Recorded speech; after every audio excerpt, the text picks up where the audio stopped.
The Steam Deck sucks. Or at least that's what I thought. When I first got the Steam Deck OLED, I wanted to love it.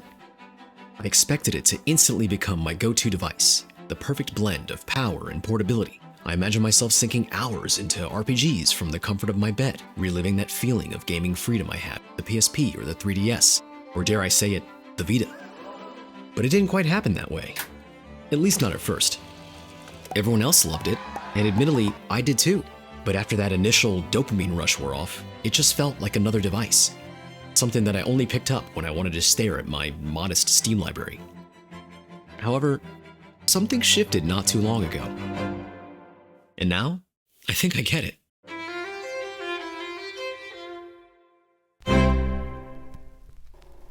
When the Steam Deck released in 2022, it captured my interest, but was never enough to warrant a purchase as somebody who likes handhelds but is primarily a console gamer. I was perfectly happy sitting on my couch, playing AAA games and glorious surround sound.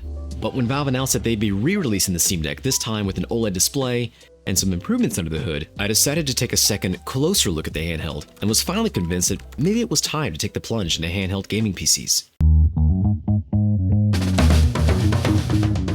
On the day of pre-order, I escaped from work, opened the Steam app, and mashed the purchase button.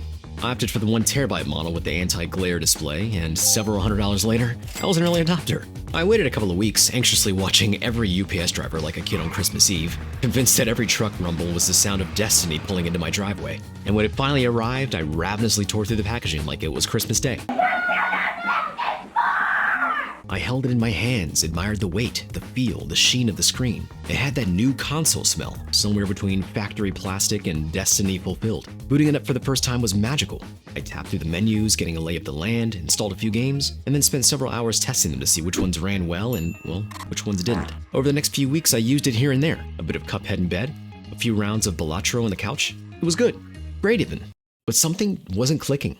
I kept wanting to love it, but it didn't feel like it had a place in my routine yet. I had my PS5 and my Series X for those immersive nights, my Switch for those Nintendo staples and RPGs, and my phone for Reddit and, well, more Balatro. The deck kind of just sat there. Existed.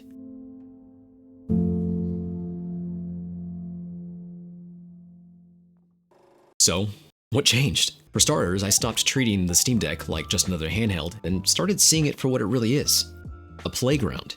At first, I only used it for my Steam library, a couple of indies, a few too many RPGs I swore I'd finish someday, and a backlog that probably could have its own zip code. But one afternoon, I went down a YouTube rabbit hole, and that's when everything clicked. I discovered how easy it was to boot into desktop mode and add things like Xbox Game Pass streaming, Nvidia GeForce Now, and even PS5 Remote Play. Then came emulation. I discovered EmuDeck and spent a solid week curating a retro library that a younger version of me would have only dreamed of having on a single handheld device. Suddenly, this wasn't just a handheld anymore. It was a portal. No, not that one. One that could not only play some of the latest indies and AAA games, but also like most of my favorite console games from the 2010s and earlier, all in one place. Games I boxed up, forgotten about, or assumed I'd never revisit. And then there was customization. I started tweaking the UI, adding custom boot screens, fiddling with plugins. Before long, I had this thing dialed in like it was built just for me. It didn't just play the games I loved, it looked and felt the way I wanted to. And that's when it occurred to me. This wasn't just a Steam Deck. This was my Steam Deck. Not just a console, a companion. Something that felt personal in a way that modern gaming rarely does anymore. This is why people love the Steam Deck. Not because it's perfect out of the box, but because it's this endlessly adaptable sandbox that rewards curiosity and can truly become yours. And over time, I realized it's not just the games that keep me coming back. It's the way that the Steam Deck has quietly kind of slotted its way into my daily life in 3 specific ways.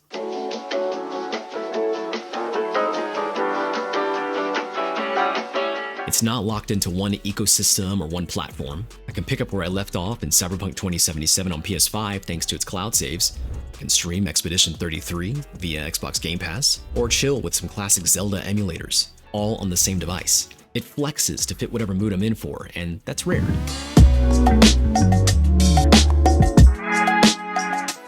Because the Steam Deck handles older titles so well, I found it's the ideal way to revisit the classics. especially the ones that I've given up on or forgot about. And thanks to Steam sales and GOG and Humble Bundle, a lot of those games are super cheap now. I picked up all 3 original Dead Space games for less than a cup of coffee during the recent Steam summer sale.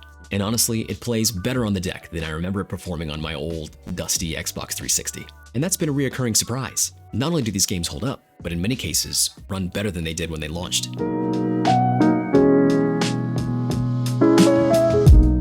The Steam Deck brings gaming back into the flow of everyday life instead of it being this big sit-down event. No long boot-ups, no controller syncing, no sitting through a 30-minute update just to play for 10 before you gotta run to the grocery store. I can fire it up on the couch during a lunch break, sneak in a quick session before bed, or chip away at Hades 2 while I'm at the park.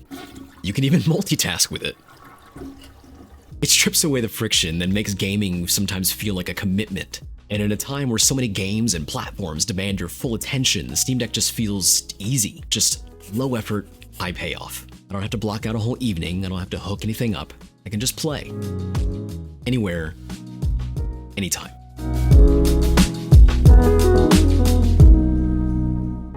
So yeah, it took me a while to fall in love with the Steam Deck OLED. But once I stopped expecting it to be something familiar and started exploring everything that it could be, that's when it clicked for me.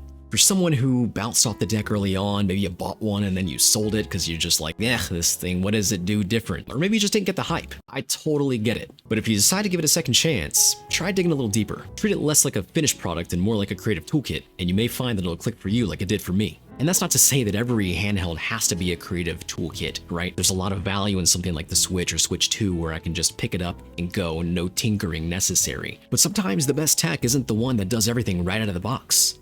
It's the one that lets you decide what it becomes.